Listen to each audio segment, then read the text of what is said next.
la nuit de novembre.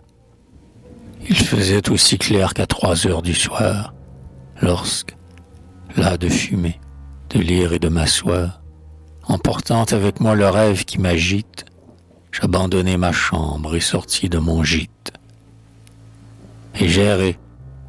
Tout le ciel était si lumineux que les rochers devaient sentir passer en eux des caresses de lune et des frissons d'étoiles.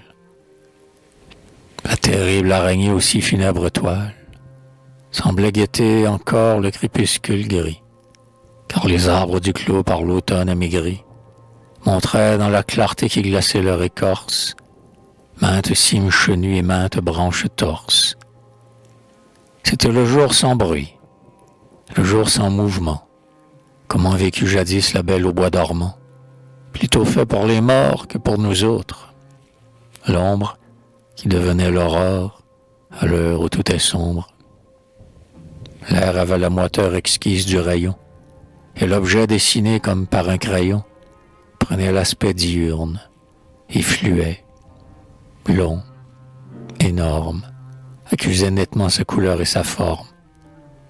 Et le silence, horrible et douce mort du bruit, triomphait-il assez dans ce plein jour de nuit, à l'abri du vent rauque et du passant profane, sous les scintillements du grand ciel diaphane? Le froid devenait tiède à force de douceur, et grisaille des murs, vert des volets, rousseur du toit, corde du puits, dans de la girouette, là-bas, au fond du clos, une vieille brouette, à terre çà et là, des bois et des outils, toute espèce d'objets, hauts, plats, grands et petits, tout, jusqu'au sable fin comme celui des grèves, se détaillait à l'œil ainsi que dans les rêves. Alors, que de mystère et que d'étrangeté. Sans doute, un mauvais sort m'allait être jeté par un fantôme blanc rencontré sur ma route. Le fait que jamais plus fantastique voûte illumina la terre à cette heure d'effroi. Je me voyais si bien que j'avais peur de moi.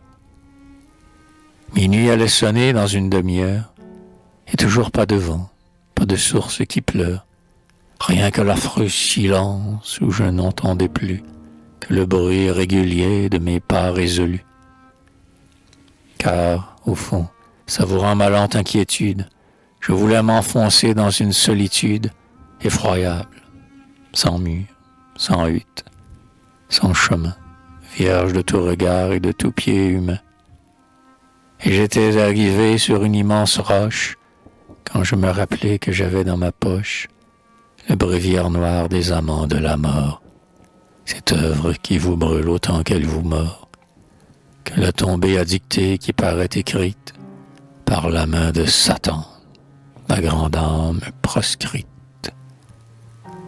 Ouais, j'avais là sur moi, dans cet endroit désert, le cœur révélateur, et la maison eut chère.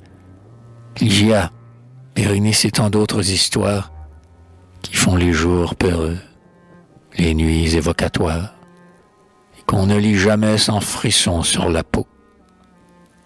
Oui, délices et terreurs, j'avais un Edgar Poe. Edgar Poe, le sorcier douloureux et macabre, qui chevauche à son gré la raison qui se cabre.